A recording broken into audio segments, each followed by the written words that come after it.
Hey everybody, Wes here for Friday's workout.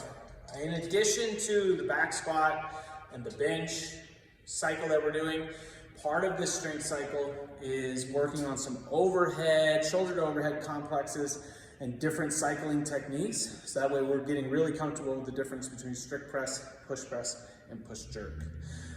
Perfect example of that is our strength today. So you're gonna have 5 sets and it's meant to go from one rep, from one movement, to the next, it starts with one strict press. Okay, so make sure we're nice and tight, no legs involved. Pushing up, overhead, getting to that full overhead position, back to the shoulders. 2 push press, dip, drive, dip, and drive, knees and hips extend at the top. And then 3 push jerk. So dip, drop underneath, stand, bring it back down, dip, stand, bring it back down, and 3,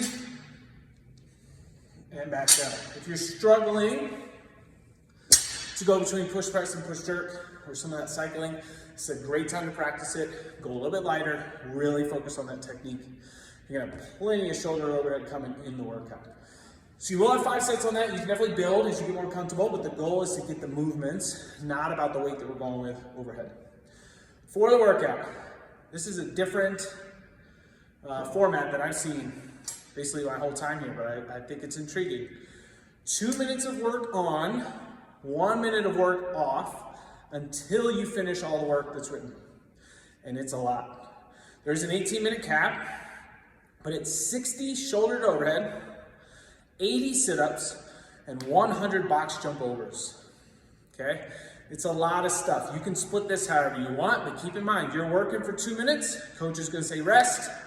Everybody rests at the same time for that minute. You're back to working for 2 more minutes and chipping away at all of this work, okay? Shoulder to overhead, just like we saw with the strength, you have all of those 3 that you could use. Choosing between push press and push jerk is gonna be the most efficient.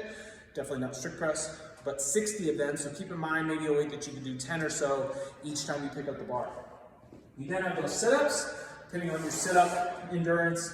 Those might be 20 at a time, 15 at a time, kind of up to you. It's also up to you whether you want to go straight through this or break it up into different rounds. 100 box jump overs. Here's what I recommend because it's so many. When we jump up onto that box, we want to take that second to stand. Normally we don't have to stand up all the way on a box jump over, but I say stand, take your time getting off, load back up, and jump. So you're kind of using that transition to the other side to catch your breath, rest, and make sure you can maintain a steady pace. If we start going where we're just hopping off the entire time, yes, we might go faster, but there's 100 of them. So unless you're nearing the end or you're doing small little bits at a time, I recommend finding something that you can maintain a steady pace throughout, okay? I like this format. I think it's gonna be interesting, gonna be fun. It's not gonna be easy, but you can do it. We'll see you all on Friday.